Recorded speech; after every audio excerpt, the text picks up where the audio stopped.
حسن کی باری آئی، فرمایا الحسن منی وانا من الحسن، حسن مجھ سے ہے اور میں حسن سے ہوں۔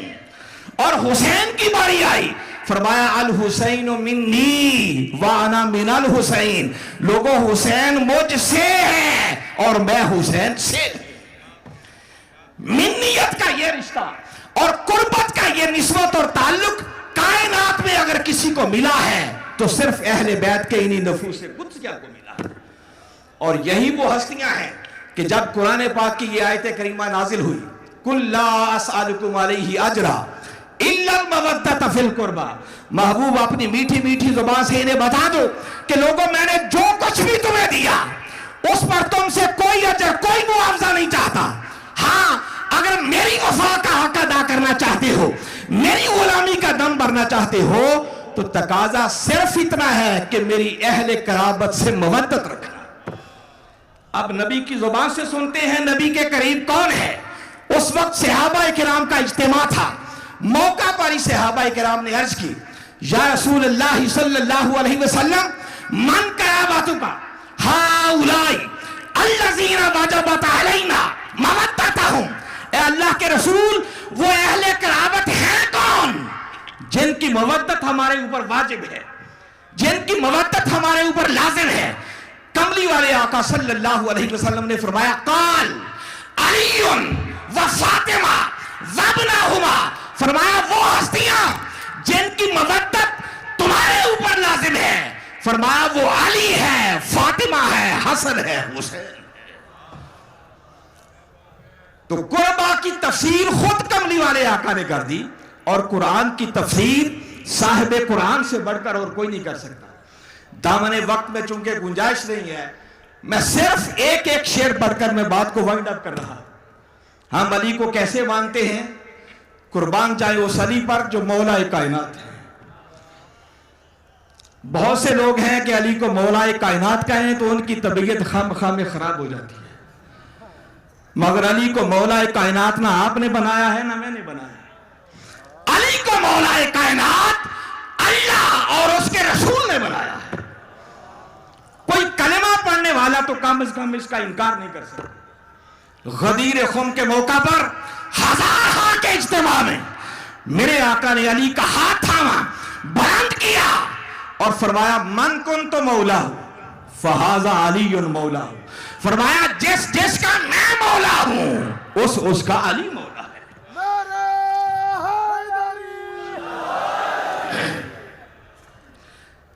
ہم علی کو مولا کیسے مانتے ہیں؟ حضور شیخ الاسلام نے مولا کائنات علی شیر خدا کی اسی شان ولایت پر ایک پوری کتاب ترتیب دی۔ لوگ کہتے تھے یہ روایت ضعیف ہے، آپ نے کم و بیش کوئی 150 کے لگ بھگ طرق سے اس حدیث کی تخریج کی اور وہ ساری احادیث کتاب میں جمع کی، اور آپ نے اس کتاب کا نام جو آپ نے رکھا، آپ خالی نام سنیں گے آپ کے ایمان پر بہار آ جائے گی۔ آپ نے کتاب کا نام رکھا السیف الجلی علی منکر ولایت علی۔ آپ نعرے سے گریز کریں، بات سنیں۔ سیف کہتے ہیں تلوار کو، عربی میں نام ہے نا، میں آپ کو معنی بتاتا ہوں۔ جلی کا معنی ہے چمکتی ہوئی، السیف الجلی۔ آپ نے فرمایا کہ میری یہ کتاب ایک چمکتی ہوئی تلوار ہے، علی منکر ولایت علی، اس بدبخت کی گردن پر جو علی کی ولایت کا منکر ہے۔ ذرا سوچیں، جس کتاب کے نام میں اتنا زور ہے اس کتاب کے اندر کتنا زور ہوگا۔ ہم علی کو کیسے مولا مانتے ہیں؟ وہ کسی نے بڑی خوبصورت میرے عقیدے کی ترجمانی کی۔ وہ کہتا ہے مزاج گل شاخ گل پہ دیکھو، مقام خوشبو صبا سے پوچھو۔ بھئی گل کہتے ہیں پھول کو، وہ کہتا ہے کہ پھول کا مزاج دیکھنا ہو تو اس وقت دیکھو جب وہ شاخ پہ لہرا رہا ہو، اور خوشبو کا مقام جاننا ہو تو تب دیکھو جب وہ صبا کے دوش پہ سفر کر رہی ہو۔ اب غور سے سنیں اس نے کیا کہا۔ وہ کہتا ہے مزاج گل شاخ گل پہ دیکھو، مقام خوشبو صبا سے پوچھو، علی کا رتبہ گھٹانے والوں علی کا رتبہ خدا سے پوچھو۔ عقیدے کی بات آگے آ رہی ہے, اب آپ کو دوبارہ زحمت کرنا پڑے گی. وہ کہتا ہے مزاج گل شاخ گل پہ دیکھو, مقام خوشبو صبا سے پوچھو, علی کا رتبہ گھٹانے والو علی کا رتبہ خدا سے پوچھو, اور قبر میں منکر نکیر پوچھیں گے کچھ تو یہ کہہ کے ٹال دوں گا, سوال مشکل ہے اے فرشتو جواب مشکل کشا سے پوچھو. ہم تو علی کو یوں مانتے ہیں. بس آخری ربائی سنا کے حسین کی اماں کی شان میں بات ختم کر رہا ہوں کہ اہل سنت اہل بیت کو کیسے مانتے ہیں. قربان جائیں حکیم الامت علامہ اقبال رحمت اللہ تعالی علیہ, جو سنیت کے علمبردار ہیں, حنفیت کے علمبردار ہیں. وقت ہوتا تو بتاتا سنی کیسے اہل بیت کو مانتے ہیں, مگر میں صرف آخری ربائی پڑھ کے بات ختم کر رہا ہوں. وہ کہتے ہیں رشتہ آئین حق زنجیر پاس, پاس فرمانے جناب مصطفیٰ است, ورنہ گردے تربتش گردید بھی, سجدہ برخا کے پاشید میں. اقبال کہتا ہے کہ لوگوں, یہ دین اسلام جو آئین حق ہے, اس کا رشتہ, اس کا تعلق میرے پاؤں کی زنجیر ہے. پاس فرمانے جناب مصطفیٰ است, مجھے کملی والے آقا صلی اللہ علیہ وسلم کے فرامین کا پاس ہے, ادب ہے, لحاظ ہے, حیا ہے.